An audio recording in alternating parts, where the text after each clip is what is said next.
Hey, my name is Crystal Hunter, and I decided to do my video on medication abuse and the opioid crisis.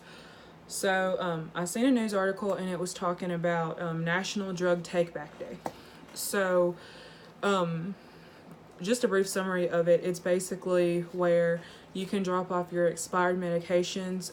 They can be prescribed or over the counter. You drop them off at a certain center, and they dispose of them the right way for you. Um, and the article I seen, it was Walgreens. They had like locations in Alabama where you could just walk in, hand them your prescriptions. You don't have to say anything. They don't ask you any questions, and they dispose of them for you.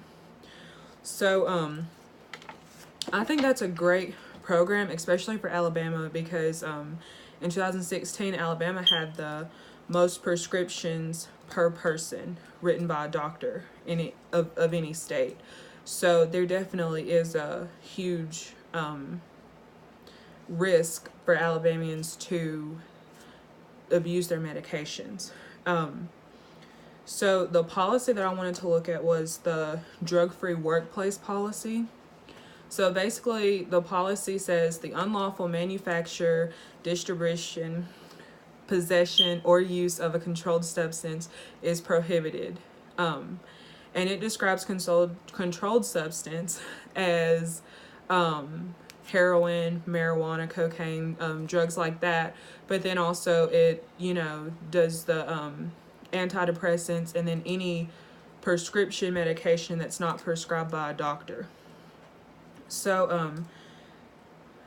I think that some of the strengths of this is that it does cover illegal drugs. Like, it names them out. It actually has a list. I think the list says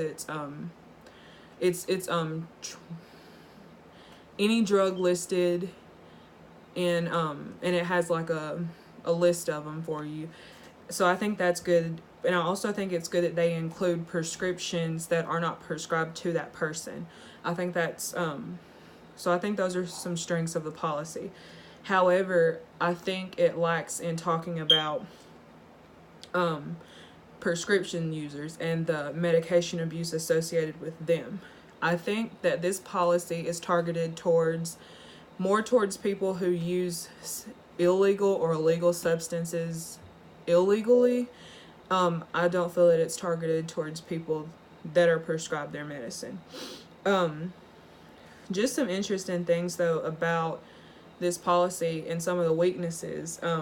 70% of drug users are employed, and then 1 in 4 workers ages 18 to 35 admitted to using illegal substances in the past year, and that's according to the Alabama Department of Labor.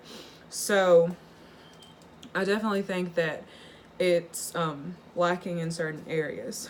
As far as recommendations to fight that, I think that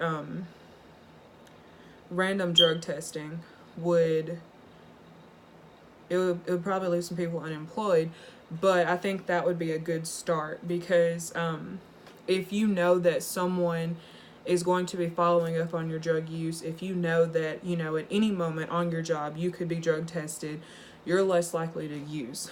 Also, it keeps your employer compliant with policy. It keeps them in policy, because if your policy says you don't tolerate any of the drugs listed here, and you have a worker that's, going off doing it off hours and then coming to work under the influence and something happens, it's a huge liability for your company.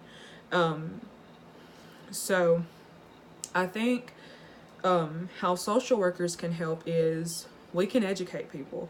We can educate people against the, dangers of substance abuse and, some of the risk factors that people don't think about whenever they use. So that's where we can be helpful. And then also the people that have that prescription for pain medicine, we can educate them on why it's important to use your medicine the way it's prescribed, and not take more just because you're in more pain, and the proper protocol to getting more pain medicine if that's what you need, and making sure that you're not taking more to where you're where your judgment is altered.